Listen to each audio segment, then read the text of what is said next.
اسی طرح اللہ کے رسول صلی اللہ علیہ وسلم کا صبر دیکھیے.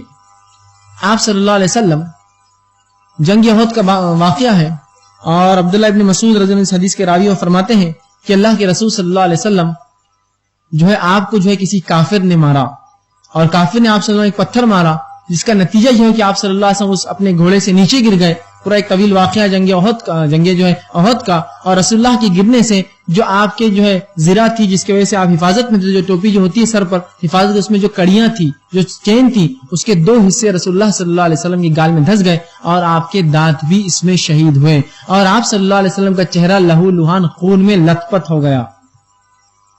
اب ایسی حالت میں کیا ہونا چاہیے تھا؟ میں اور آپ ہوتے اور کوئی اگر انسان دشمن ایسی تکلیف مجھے پہنچاتا اور آپ کو, تو ہم کیا کرتے؟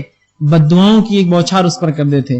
لیکن آئیے اللہ کے رسول صلی اللہ علیہ وسلم کا صبر اور آپ صلی اللہ بخاری مسلم کی متفق علیہ روایتیں, جب یہ حالت ہوئی آپ صلی اللہ علیہ وسلم اپنے چہرے سے خون صاف کرتے اور کہتے اللہم اغفر لی قومی فانہم لا یعلمون, اے اللہ میری قوم کی مغفرت کر دے, بخش دے, انہیں علم نہیں کہ میں کون ہوں, یہ جانتے نہیں کہ میں رسول ہوں اس لیے میرے ساتھ یہ سلوک کر رہے ہیں. یہ تو اللہ میری قوم کو بخش دے, اسے معاف کر دے, یہ جانتی نہیں کہ کس کے ساتھ یہ سلوک کر رہی, میں کون ہوں. یہ نہیں کہا کہ انہیں ہلاک کر دے, برباد کر دے, پہاڑوں کے اندر دبا دے, ان کو دھسا دے, یا قوم لوط یا قوم عاد کے سے ان پہ عذاب لا, نہیں کہا اے اللہ میری قوم کی مغفرت کر, یہ جانتی نہیں کہ میں کون ہوں. فإنهم لا يعلمون, ان کو علم نہیں ہے کہ میں اللہ کا نبی ہوں, تیرا نبی ہوں. دیکھیے اللہ کے رسول کا صبر کہ اس مقام پر بھی آپ صبر کر رہے ہیں. وہی واقعہ طائف کا ہوا. طائف میں اللہ کے رسول صلی اللہ علیہ وسلم کی صبر کی دیکھیے آپ صلی اللہ علیہ وسلم سے ماں عائشہ پوچھتی ہے جنگ کے احد سے زیادہ بھی کسی وقت میں آپ کو تکلیف پہنچی کیا؟ اس سے زیادہ بھی کبھی تکلیف کسی نے پہنچائی آپ کو؟ تو کہا عائشہ ہاں, جنگ احد سے زیادہ بھی مجھے تکلیف پہنچی جب میں نے مکے والوں کو, تیری قوم والوں کو دعوت دی, وہ ایمان نہیں لائے, میں نکل کر جو ہے طائف گیا, سوچا کہ میرے ماں کی طرف سے رشتہ دار ہے, شاید میری بات کو قبول کر لے. وہاں 3 سردار تھے, تینوں نے رسول اللہ کا مذاق اڑایا, ایک نے خاموشی اختیار کی, 2 نے مذاق اڑایا, اور مذاق ہی نہیں اڑایا بلکہ اوباش قسم کے بچوں کو رسول اکرم صلی اللہ علیہ وسلم کے پیچھے چھوڑ دیا, اور وہ آپ صلی اللہ علیہ وسلم کو زید بن حارثہ آپ کے ساتھ تھے, پتھر مارنے لگے.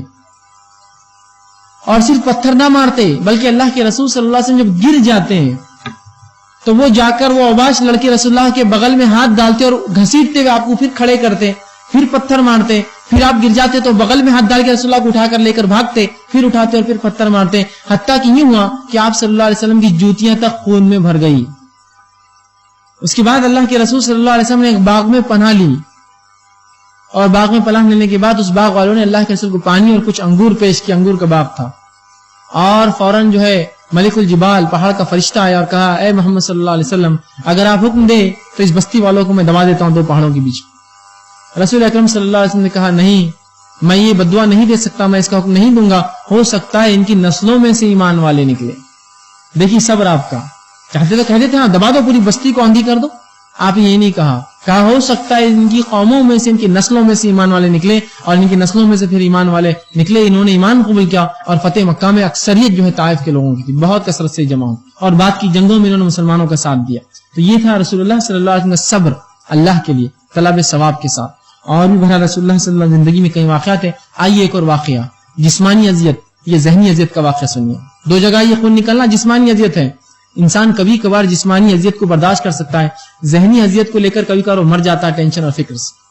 رسول اکرم صلی اللہ علیہ وسلم ایک بار جو مال غنیمت تقسیم کر رہے تھے, اور بخاری کی بہرحال یہ جو ہے بخاری کی روایت ہے, مال غنیمت تقسیم کر رہے تھے, ایک شخص آیا اور کہا اللہ کے رسول انصاف سے کام لیجیے. سبحان اللہ, اللہ کے رسول کو کہہ رہا ہے انصاف سے کام لیجیے. کیا رسول ناانصافی کر سکتا ہے اپنی قوم کے ساتھ؟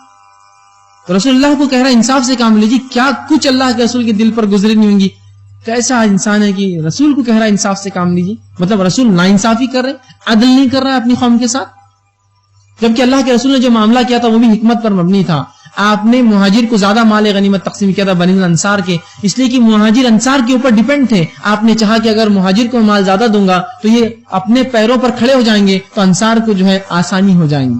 اس نیت سے آپ نے تقسیم تھوڑی زیادہ کی. تو کہا اللہ کے رسول انصاف کیجئے. تو اللہ کے رسول صلی اللہ علیہ وسلم دیکھیے کچھ نہ کہا, اور صرف اتنا کہا اور فرمایا کہ اللہ سبحانہ تعالیٰ موسیٰ علیہ السلام پر رحم کرے, ان کی قوم نے انہیں بہت زیادہ ایذا پہنچائی تھی لیکن انہوں نے صبر کیا.